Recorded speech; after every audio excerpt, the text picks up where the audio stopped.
اس کے حوالے سے وہ دیکھو وہ ہمیشہ سے ہم یہی کہہ رہے ہیں اور ہمارا ایک روٹین ہے جس سے کنونشن کر رہے ہیں، جلسے کر رہے ہیں اپنا، کیونکہ وہ اپنا ایشو تو ہم نے لائیو رکھنا ہے کہ ہمارا مینڈیٹ ہے اور یہ ہم ملک اور قوم اور آئین کی خاطر کر رہے ہیں. یہ دیکھیں الیکشن کبھی ریگ نہیں ہونی چاہیے.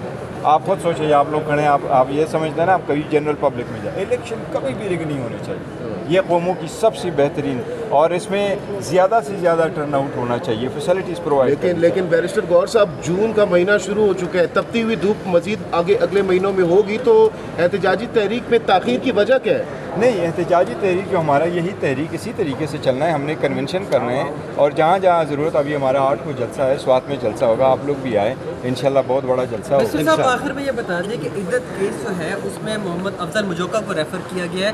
انہوں نے پہلی ہی ہیئرنگ 25 جون کو تک ڈالی. وہ میں نے جو آرڈر لکھا ہے انہوں نے ڈیٹ دی ہے اور لمبی ڈیٹ دی ہے، اور ہمارا ایسا پہلے بھی ہوا تھا کہ جب ہمیں ڈیٹ پڑی اور وہ تھوڑی سی 20 دن سے زیادہ کی ڈیٹ پڑی تھی تو الیکشن کمیشن نے درخواست دی کہ اس کی ارلی ہیئرنگ کرے اور جج صاحب نے اس میں ارلی ہیئرنگ کروائی تھی. یہ جج صاحب نے کیا ہے، کیونکہ دیکھیں ایک چیز ہے، وہ تو اس وقت تھا کہ ٹرائل تھا اور کوئی جیل میں نہیں تھا، اس میں پھر بھی آپ لمبی ڈیٹ دے سکتے، لیکن اس ڈیٹ کو بھی چھوٹا کر کے انہوں نے جلدی کروایا تھا.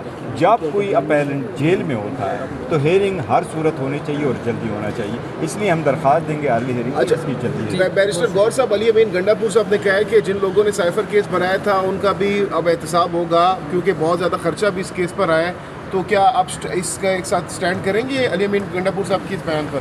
دیکھو دیکھیں گے، ساری چیزیں دیکھیں گے، لیکن پازیٹیو سوچ رکھے. اچھا یہ بھی بتا دیجیے بیرسٹر، پی ٹی آئی دفتر ڈی سی کرنے کا حکم دیا گیا، اس طرح سے کیا کہیں کب تک ڈی سی ہو جائے گا پی ٹی آئی؟ دیکھو میں تو ہمیشہ یہ کہتا ہوں کہ جب بھی عدالت کوئی آرڈر دے دے، اگر آرڈر عدالت دے دے تو آپ کو کوشش کرنی چاہیے کہ عدالت کا آرڈر اسی وقت امپلیمنٹ ہو جائے. آپ کو پتہ ہوگا امریکہ میں جس وقت ڈونلڈ ٹرمپ نے کیا، ایک آرڈر پاس کیا اور اس نے کہا کہ مسلم میجارٹی کنٹریز کے لوگ امریکہ نہ آئے، تو ایک سول جج جو اس کا ڈسٹرکٹ جج ہوتا ہے، ہمارے سول جج کے برابر ہے، اس نے آرڈر کو سسپینڈ کر دیا، اور وہ جب آرڈر آیا تو 5 بجے سے پہلے وہ امپلیمنٹ ہو گیا تھا. تو میرا خیال ہے ہائی کورٹ نے آرڈر کیا ہے، ہائی کورٹ کے آرڈر کو آج ہی امپلیمنٹ ہونا چاہیے. ہم سرٹیفائڈ کاپی دے رہے ہیں، ہم ان سے ریکویسٹ کریں گے. ساتھ ہی انہوں نے ہماری بجلی بھی کاٹی ہے، دو کہ اس کے اوپر ہمارا سولر پینل لگے ہوئے ہیں، ہم ان سے ریکویسٹ کریں گے ہماری بجلی بھی ریسٹور کریں تاکہ آپ کی جو پولیٹیکل ایکٹیویٹیز وہ کریں. لیگل گراؤنڈز پر خان صاحب کی رہائی کب دیکھ رہے ہیں؟ لیگل گراؤنڈز پر دیکھیں، لیگل گراؤنڈ میں آپ کو بتاتا ہوں، یہ جو سائفر کا کیس آیا ہے اس کی سب سے بڑی ایک ریزن ملتا ہے.